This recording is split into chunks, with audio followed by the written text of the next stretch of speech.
yang mau bertanya secara langsung, boleh deh nih biar langsung diungkapin ke Boleh, Kang boleh. Arif atau kita diskusi sama teman-teman yang lain juga boleh langsung raise hand aja atau untuk Ikang Maulana boleh unmute dan nanya langsung nih ke Kak Arif tentang pertanyaan-pertanyaan. Boleh teman-teman yang udah ada pertanyaan langsung di-unmute aja dan langsung ditanyakan. Kepada Werudi Alexander Seran, saya persilakan. Udah mengangkat tangannya tuh. Boleh di-unmute aja.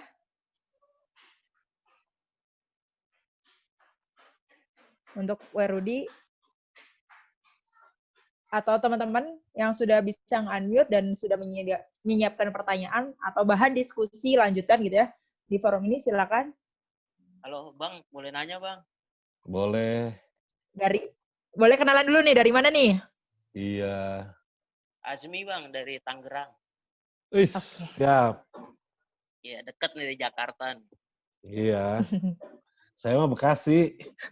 Ya, oh iya Bekasi. Masih Jabodetabek dah Bang. Yoi, siap.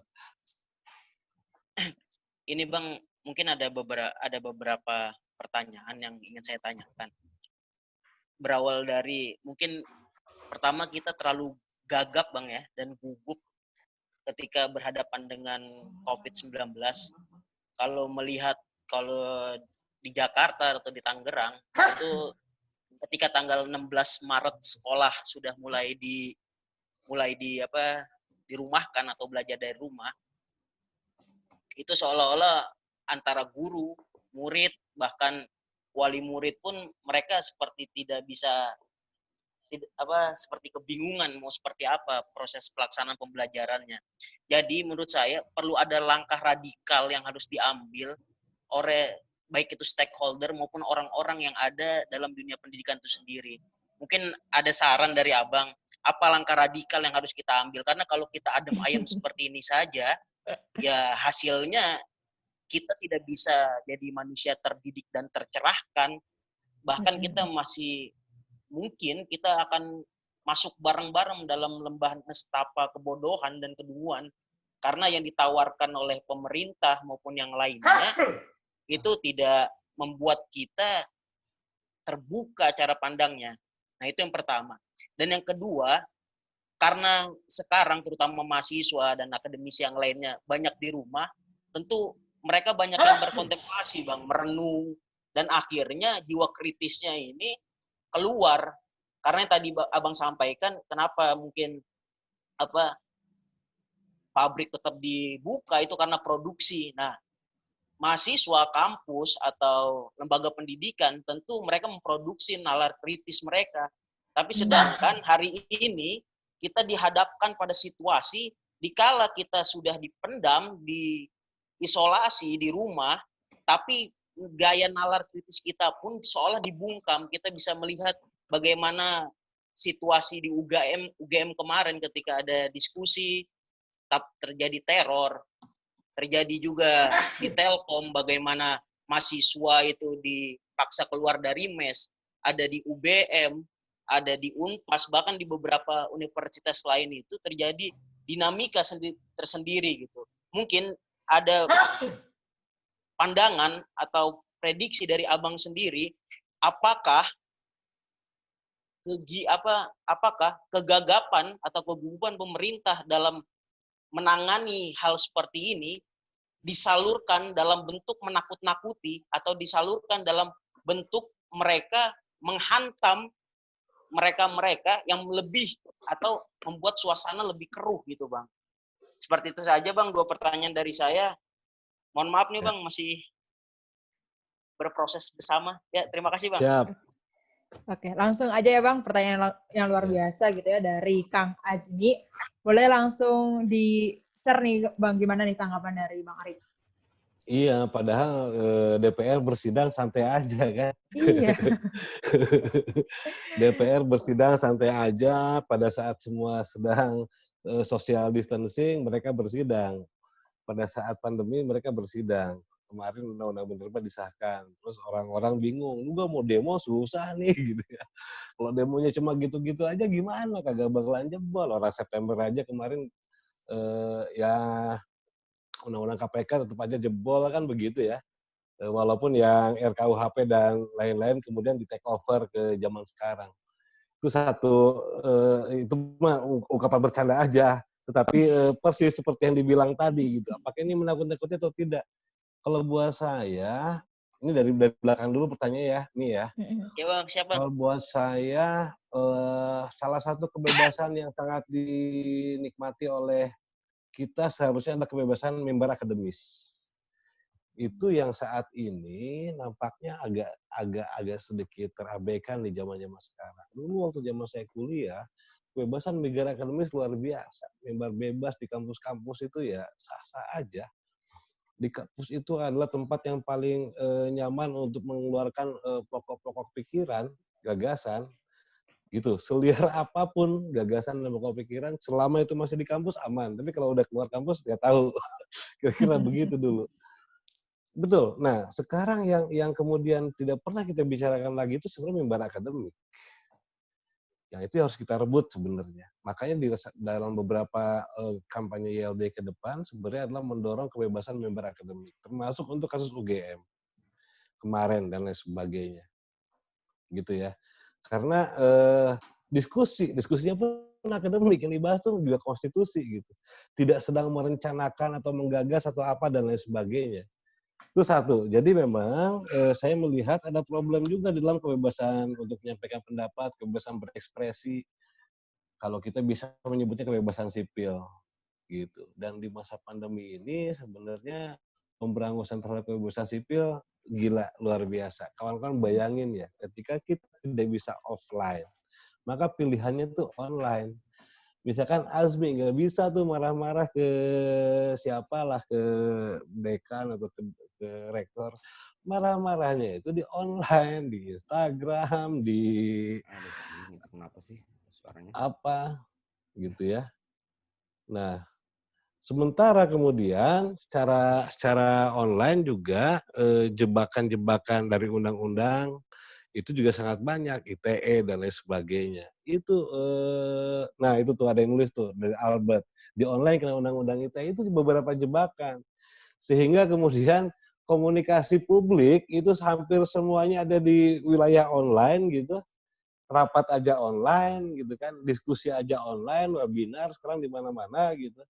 Nah, sehingga jebakannya undang-undang ITE, yang mana kita tahu sendiri undang-undang ITE sejak disahkan sampai dengan hari ini, masyarakat sipil termasuk kami di YLBHI itu masih melakukan penolakan dan mendorong supaya dicabut. Nah, nanti juga ada Damar dari SafeNet kan, mungkin dia akan banyak bicara masalah itu, gitu. Itu yang pertama. Terus tindakan radikal apa? Tindakan radikal yang paling radikal dalam konteks pendidikan itu kan mengubah model sebenarnya. Berani nggak kita memberlakukan model pendidikan informal? Cuma kan masalahnya kita juga terjebak sama kebutuhan pasar. Sekarang begini, saya S1, Elva S2. Pasar melihat mana yang laku. S1 apa S2? Padahal belum tentu kapasitas Elva dengan kapasitas saya belum tentu Elva lebih oke misalnya, atau saya lebih oke yang S2 nih ketimbang Elva yang S1, belum tentu gitu. Ya kan? Tetapi karena kebutuhan pasar akhirnya ya pendidikannya harus formal, harus jenjang, kurikulumnya diatur sama pasar gitu. Kan begitu? Nah, pernah nggak kita berpikir yang agak sedikit radikal seperti yang ditanya oleh Azmi itu kalau buat saya adalah mengembangkan pendidikan yang sifatnya informal. Kebayang nggak sekarang gini, di Sulawesi itu ada suku Bajo. Suku Bajo itu adalah masyarakat Bajo. Mungkin teman-teman sebagai pada yang nonton film Bajo yang dikeluarkan oleh Sedok. Saya terinspirasi dari situ. Saya baca suku Bajo itu adalah orang yang memang tinggal di lautan, yang sehari-harinya di laut. Kenapa sekolah itu tidak bisa diselenggarakan di karang-karang gitu? Besok kita sekolah di Karangnyang ini ya. Ya kan? Kenapa? Kan lucu gitu. Nah, jadi kalau mau bicara hal yang paling radikal kalau buat saya ya coba deh mulai berpikir bahwa belajar itu ruangnya bisa di mana saja. Gitu. Pernah nggak orang suku Bajo gitu ya gini, orang suku Bajo berenang pasti jago gitu ya. Tapi kenapa tidak pernah ada juara renang dari suku Bajo? Kan itu kan berarti ada problem dengan pendidikannya. Kan begitu. Misalnya di satu desa masih banyak orang digigit ular terus mati. Kenapa? Karena sekolah itu tidak mengajarkan kalau digigit ular harus gimana. Enggak. Digigit ular dia selamat itu semua belajar dia temukan di alam gitu, di tempat hidupnya dan lain sebagainya. Gitu. Nah, jadi bisa nggak kita berpikir radikalnya sampai ke arah sana, tetapi menghasilkan manusia-manusia yang oke itu, yang bisa survive gitu. Oke, Kak. Berarti tadi yang radikal yang diharapkan ya, ini pemerintah membuat silabus atau model pembelajaran yang tepat nih di saat pandemi. Kurang lebih Yang gitu, Kak. tepat, yang sesuai dengan kebutuhan si siswa, mahasiswa, siswa Iya. atau apapun. Nah, kondisinya ketika itu berarti kita mendorong pemerintah ya, Kak, sebagai masyarakat sipil kita mendorong pemerintah, tapi masalahnya lagi-lagi pemerintah pura-pura pakai headset nih, Kak, tuli semua gitu. Nah, apa sih yang sebenarnya bener iya, yang beneran bisa kita, oh ini kita bisa radikal dengan ini, kita bisa melakukan hal itu dan itu langsung menjadi solusi gitu ya. Nggak harus ada perantara ke pemerintah dulu yang tadi bikin silabus atau model pembelajaran. Yang real radikal yang langsung dampak solusinya ada nggak, Kak? Yang bisa kita lakuin saat ini juga nih? Ada, ya kita tinggal lakukan saja gitu kan. Ada beberapa teman, kalau teman-teman mungkin ingat ada satu tokoh pendidikan masih muda namanya Butet gitu, yang dia pergi ke suku anak dalam gitu. Terus mengajarin suku anak dalam, awalnya belajar membaca dulu, dia sampai stay di suku anak dalam bertahun-tahun gitu, hanya untuk mengajar suku anak dalam membaca gitu. Dalam satu kesempatan saya bertanya, Mbak sebenarnya ada ada penyesalan nggak? Dia bilang, saya agak menyesal juga karena gara-gara suku anak dalam membaca, bisa membaca juga dia jadi pengen untuk belajar ke kota kan. Tidak lagi tinggal di desa kan begitu. Padahal ketika dia tinggal di desa toh dia tetap hidup dan dia tetap menjaga hutan kan gitu. Nah, cuma kan problemnya adalah satu sebenarnya. Yang tadi saya bilang, kita itu semua sangat diatur oleh pasar hidup kita. Begitu. Ya, contoh tadi lah sekarang gini, apalagi kita ya, tadi Elva bilang masuk era 4.0. Kalau buat saya hari ini kita masuk era industrialisasi. Industri 4.0. Tapi tidak hanya itu, tapi industrialisasi yang maha dahsyat lah. Sekarang di era industrialisasi ini kalau kita ngomong pasar ya, saya tanya sarjana, karena saya orang hukum ya, sarjana hukum yang bisa bahasa Inggris dengan sarjana hukum yang tidak bisa bahasa Inggris, mana lebih laku? Pasti sarjana hukum yang lebih bisa bahasa Inggris. Kan begitu, ketimbang sarjana hukum yang tidak bisa bahasa Inggris. Masalahnya adalah untuk bisa belajar bahasa Inggris sekarang mahal. Ada pasar lagi di situ. Gitu loh, seperti itu. Ya kan? Adalah itu hambatan terbesar kalau buat saya.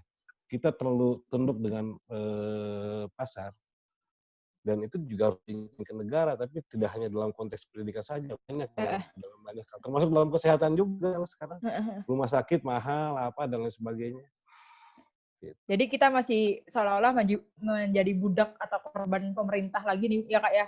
Karena harus ngikutin pasar lagi yang skemanya mereka yang buat gitu ya Kak?